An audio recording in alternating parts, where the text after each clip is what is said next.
تبلیغی جماعت میں نکلنے کے بعد جن 6 باتوں پر 6 صفات پر جو محنت کروائی جاتی ہے، انشاءاللہ آج کی محفل میں ان 6 صفات میں سے ایک صفت یعنی پہلی صفت ایمان کا تذکرہ ہم کریں گے، مذاکرہ ہم کریں گے کہ ایمان کیا ہے، ایمان کیسے بنتا ہے، کیسے بنانا چاہیے، جب ایمان بن جاتا ہے تو انسان کی کیفیت کیا ہو جاتی ہے اور اس کے لیے کیا کیا کرنا ہے، اس کا کیا طریقہ ہے، انشاءاللہ اس کی ساری تفصیل ہمارے سامنے آئے گی۔ سب سے پہلے یہ بات کہ ایمان کیا چیز ہے۔ ایمان کا مطلب ہے کہ یقین کرنا اور انسان کا یقین صحیح ہو جانا اس بات پر کہ پوری کائنات کو بنانے والے، پوری کائنات کو چلانے والے اور اس سارا کا سارا انتظام جو ہو رہا ہے وہ اللہ کی ذات سے ہو رہا ہے، اس بات کا یقین ہو جانا یہ ایمان ہے۔ یعنی ہر چیز کا جو حالات کا بدلنا، موسم کا بدلنا، حکومتوں کا بدلنا، انسان کی فراوانی کا بدلنا، غربت کا بدلنا، نیکی کا بدلنا، برائی کا بدلنا، ہر خیر اللہ کی طرف منسوب کریں کہ یہ سب کچھ اللہ کی ذات سے ہو رہا ہے۔ اگر یہ ہمارا یقین ہو جائے کہ سب کچھ کرنے والے اللہ ہے تو سمجھ لیجئے کہ ہمارا ایمان مضبوط ہو گیا ہے، یعنی ہمارا ایمان بن رہا ہے۔ تو ایمان کے لیے سب سے پہلی بات یہ ہے کہ ہر چیز کا ہونا کس کی طرف منسوب ہو جانا چاہیے، دل کہ سب چیز اللہ کی ذات سے ہوتی ہے، اللہ کے علاوہ کسی اور سے نہیں ہوتی۔ ایمان کا جو سب سے پہلا جو لفظ ہمیں آتا ہے وہ ہے لا الہ الا اللہ محمد الرسول اللہ، کہ اللہ کے علاوہ کوئی معبود نہیں اور محمد صلی اللہ علیہ وسلم اللہ کے نبی اور پیغمبر ہیں۔ یہ الفاظ زبان سے بھی ادا ہو اور دل میں بھی اس کا یقین ہو کہ واقعتاً اللہ کے علاوہ کوئی ہمارے خدا نہیں ہے، ہمارے معبود نہیں ہے، بلکہ اللہ ہی ہمارے خدا ہے، ہمارے اللہ ہے، اور محمد صلی اللہ علیہ وسلم وہ اللہ کے سچے نبی اور پیغمبر ہیں۔ تو ہم اللہ کی بھی اطاعت کریں، اللہ کے رسول صلی اللہ علیہ وسلم کی بھی اطاعت کریں، زبان سے بھی یہ بات ہو اور دل سے بھی یہ عمل ہو، یہ اصل میں ایمان ہے۔ تو جو کلمے کے 4 الفاظ ہیں، کلمے کے جو الفاظ ہیں لا الہ الا اللہ 2 الفاظ ایک اور محمد الرسول اللہ ایک، تو یہ 2 الگ الگ جز ہوئے۔ تو لا الہ الا اللہ کا مطلب تو یہ ہے کہ اللہ کے علاوہ کچھ بھی نہیں ہوتا، یعنی مخلوق سے کچھ نہیں ہوتا، سب کچھ ہوتا ہے اللہ کے چاہنے سے، اللہ کے بغیر کچھ نہیں ہوتا، اور تمام کی تمام مخلوق اللہ کی محتاج ہے اور اللہ ان میں سے کسی بھی چیز کا محتاج نہیں، وہ سب کچھ کے بغیر سب کچھ کر سکتے ہیں۔ دنیا کے تمام انسان اور جنات مل کر کسی ایک انسان کو نفع پہنچانا چاہے لیکن اللہ نہ چاہے تو نہیں پہنچا سکتے، دنیا کے تمام انسان اور جنات مل کر کسی ایک انسان کو نقصان پہنچانا چاہے اور اللہ نہ چاہے تو نہیں پہنچا سکتے۔ اس بات کا یقین ہمارے دلوں میں آ جائے۔ اور کلمے کا دوسرا جز ہے محمد الرسول اللہ صلی اللہ علیہ وسلم، اس کا مطلب ہے حضور پاک صلی اللہ علیہ وسلم کے مبارک نورانی اور پاکیزہ طریقوں میں ہی دنیا اور آخرت کی 100% کامیابی ہے، اور اس سے ہٹ کر جتنے بھی طریقے ہیں اس میں دنیا اور آخرت کی 100% ناکامی ہے۔ اللہ کے یہاں وہی عمل مقبول ہے جو نبی رحمت صلی اللہ علیہ وسلم کے طریقے کے مطابق کیا گیا ہو۔ اللہ تعالیٰ نے نبی رحمت صلی اللہ علیہ وسلم سے ارشاد فرمایا، اے نبی صلی اللہ علیہ وسلم آپ کہہ دیجئے کہ اگر تم اللہ سے محبت کرنا چاہتے ہو تو تم میری فرما برداری کرو۔ اس کا مطلب ہے کہ اللہ کے رسول صلی اللہ علیہ وسلم کی اطاعت میں ہی اللہ کی چاہت ہے، اور تم اللہ سے محبت کریں گے اور تمہارے سب گناہ بخش دیں گے، اور اللہ بہت زیادہ مہربان اور بخشش کرنے والے ہیں۔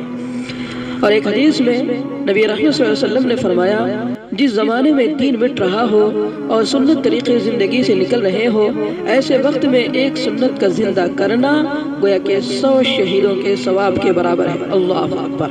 اس بات کا یقین ہمارے دلوں میں آ جائے، یہ اگر ہمارا یقین ہوگا اور اس طرح ہمارا دل کہے گا تو سمجھ لیجئے کہ ہمارا ایمان بن رہا ہے۔ یقین جانیے دوستو، دنیا کی ہر چیز اللہ کے ہاتھ میں ہے، اچھائی بھی اور انسان کی برائی بھی، ساری چیزیں اللہ کے ہاتھ میں ہے، بندوں کے ہاتھ میں کچھ نہیں ہے۔ بندے اگر پوری مخلوق بھی مل کر ایک انسان کو مارنا چاہے تو نہیں مار سکتے۔ ایک بہترین واقعہ کتابوں میں آج اس نے پڑھا ہے اور سنا ہے، آپ بھی سن لیجئے کہ ایک مرتبہ ایک شکاری شکار کے لیے جنگل میں نکل پڑا۔ جب جنگل میں پہنچا تو دیکھا کہ ایک کبوتر کا بچہ وہ گھونسلے میں بیٹھا ہوا ہے۔ تو شکاری نے اپنا تیر نکالا اور سوچا کہ آج تو میں اس کو شکار کروں گا اور اس کو کھاؤں گا۔ اوپر سے باز آیا اور باز نے بھی اوپر سے دیکھ لیا کہ آج تو میں اس کبوتر کو اپنا لقمہ بناؤں گا اور اس کو ضرور کھاؤں گا۔ اوپر سے باز کبوتر کو مارنے کے لیے تیار ہے اور نیچے شکاری کبوتر کو مارنے کے لیے تیار ہے۔ یہاں پر اللہ کی قدرت کو دیکھیے، اللہ تبارک و تعالیٰ کی قدرت کیسے کام کرتی ہے۔ تو یہ دونوں اوپر سے باز اور نیچے سے شکاری کبوتر کو مارنے پر تل گئے، اور بس شکاری نے دیکھا کہ اب نشانہ لگ چکا ہے، چنانچہ اس نے سوچا کہ اب تیر کو چھوڑوں گا۔ اسی اسنا میں اللہ تبارک و تعالیٰ نے ایک بچھو کو اس کے پاس بھیجا۔ وہ بچھو آیا اور شکاری کے پیر میں ایک چھوٹا سا ڈنک مارا۔ جیسے ہی ڈنک مارنا تھا کہ شکاری کی تیر خطا کر گئی اور خطا کر کے اس کے ہاتھوں سے نکل گئی، اور پھر وہ خطا کرتے ہوئے جھاڑ کو درخت کو چیرتی ہوئی وہ اوپر کی طرف چلے گئے۔ اوپر جو باز نیچے کبوتر کو حملہ کرنے کے لیے آ رہا تھا وہ تیر سیدھا اس باز پر لگی۔ اوپر باز کو تیر لگنے کی وجہ سے وہ وہیں پر مر گیا، اور بچھو کاٹنے کی وجہ سے نیچے شکاری مر گیا، اور بیچ میں دونوں مل کر جسے مار رہے تھے اللہ نے اسے بچایا، اور جو مار رہے تھے اللہ نے انہیں مار دیا۔ یہ اللہ کی قدرت ہے دوستو۔ اس کا یقین ہمارے دل میں ہونا کہ اللہ اگر چاہے تو سب کچھ ہوتا ہے، اللہ کی چاہت کے بغیر کچھ نہیں ہو سکتا۔ اگر یہ ہمارا یقین ہو جائے، اس طرح ہمارے دل کے اندر یقین پیدا ہو جائے تو دوستو ہمارا ایمان بن رہا ہے۔ تو یہاں پر جو محنت کروائی جاتی ہے تو سب سے پہلی بات یعنی پہلی صفت ایمان ہی کی محنت کرائی جاتی ہے، اور پھر ایمان کا تقاضا یہ ہے کہ جب ہمارا ایمان بن جائے تو ہم اپنی من چاہے زندگی کو چھوڑ کر رب چاہے زندگی اختیار کریں۔ جب ہم رب چاہے زندگی اختیار کریں گے تو پھر انشاءاللہ العزیز یہ زندگی کے اندر ہمارے ایمان آئے گا اور ہمارا ایمان مضبوط بنے گا۔ جب ہمارا ایمان مضبوط بنے گا تو ہم آقا صلی اللہ علیہ وسلم کے کام کو اپنائیں گے۔ کیا کام کو اپنائیں گے؟ آقا صلی اللہ علیہ وسلم جس طرح گھر گھر جا کر ایک ایک ساتھی کو کئی مرتبہ دین کی دعوت دیتے تھے، ایمان کی دعوت دیتے تھے، ہم بھی یہ کام کرنے لگیں گے۔ نبی کریم صلی اللہ علیہ وسلم کا ارشاد ہے کہ قسم ہے اس ذات کی جس کے قبضے میں میری جان ہے، اگر تمام آسمان اور زمین اور جو لوگ ان کے درمیان میں ہیں وہ سب، اور جو چیزیں ان کے درمیان میں ہیں وہ سب کچھ، اور جو کچھ ان کے نیچے ہیں وہ سب کا سب ایک پلڑے میں رکھ دیا جائے، اور ایمان یعنی لا الہ الا اللہ کا اقرار دوسری جانب ہو تو وہی تول میں بڑھ جائے گا۔ اللہ اکبر۔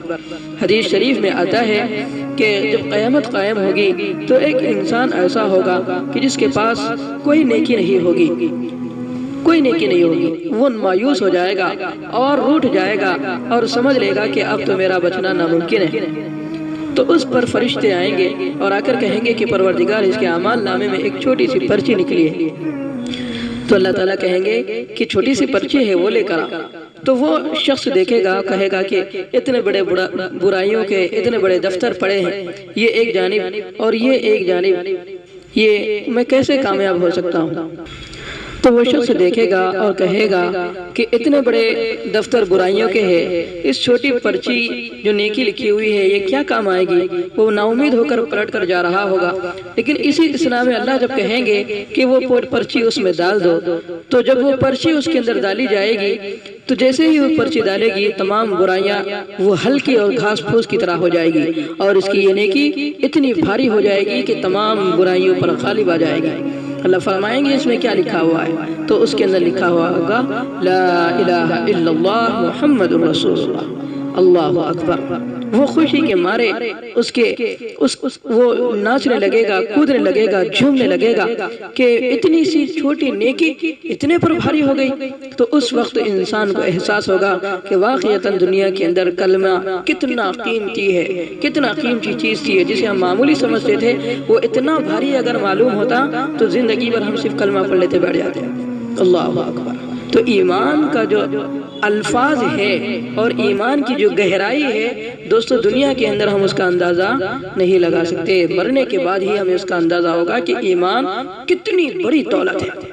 اللہ نے فرما دیا ہے کہ دنیا میں ایمان والے رہیں گے تو دنیا کو چلائیں گے، اگر دنیا میں ایمان والے ختم ہو جائے تو دنیا کو نیست و نابود کر دیں گے، صفحہ ہستی سے اس دنیا کو مٹا دیں گے۔ اس سے بھی اندازہ لگتا ہے کہ ایک ایمان والا اللہ کے یہاں پوری کائنات کے برابر ہے، بغیر ایمان والے کائنات کے برابر ہے۔ تو اس سے ہمیں پتہ چلتا ہے کہ ایمان بہت بڑی چیز ہے، سب سے بڑی چیز ایمان ہے۔ جو شخص ایمان کے ساتھ لا الہ الا اللہ کہے گا تو وہ جنت میں ضرور داخل ہو جائے گا۔